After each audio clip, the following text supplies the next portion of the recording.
The Senate Majority Leader suggesting it's time for the House to come back into session. Do you think that's a good idea?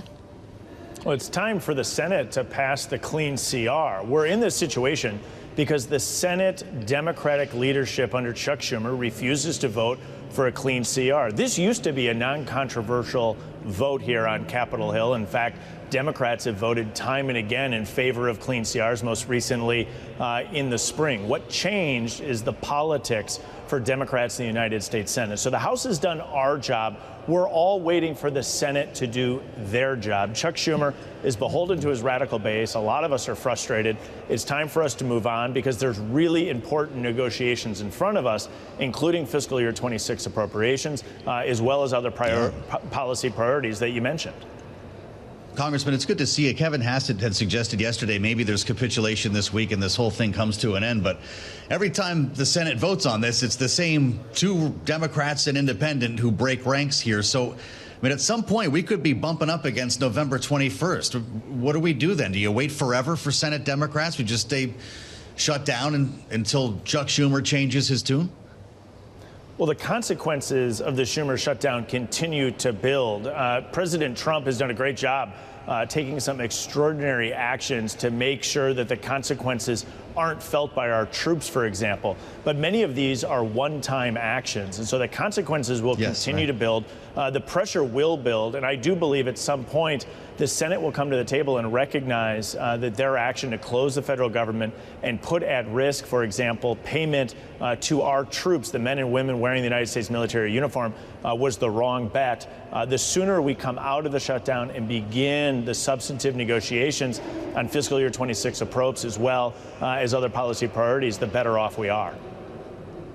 Well, the White House has come to the table on some of these really critical issues like military pay for the Coast Guard, also finding that supplementary funding for that key federal nutrition assistance program that helps women and children. But, Congressman, we hear from Democrats that they want President Trump to come to the negotiating table when it comes to the policy stances at stake here, particularly related to health care. We know he had this luncheon today with Senate Republicans, but do you think President Trump should be getting more involved as this shutdown drags on?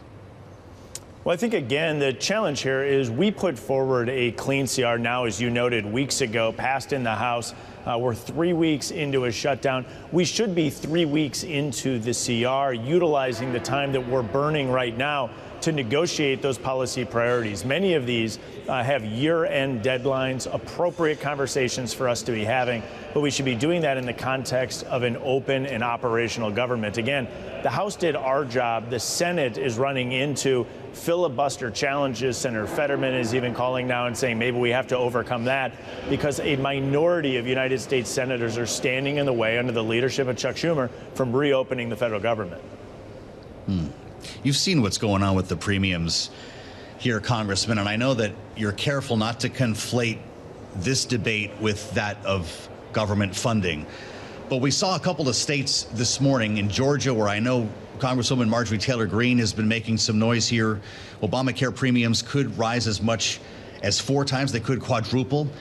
In Maine, plans will see premiums up an average of 24%. In Michigan, could surpass 18%, and that's before factoring in the expiration. What would it mean for people looking at their subsidies rise in Wisconsin?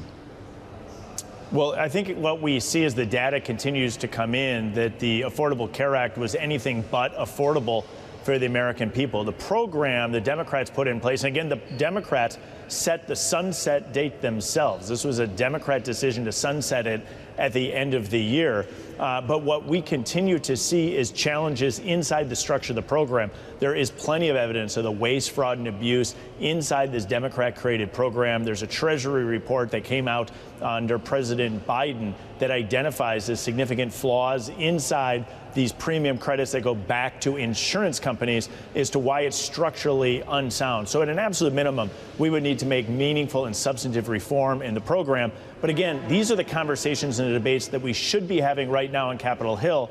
Instead, we're shut down all because Chuck Schumer and Democrats in the Senate refused to open the government with a clean CR to allow these negotiations and debates to take place.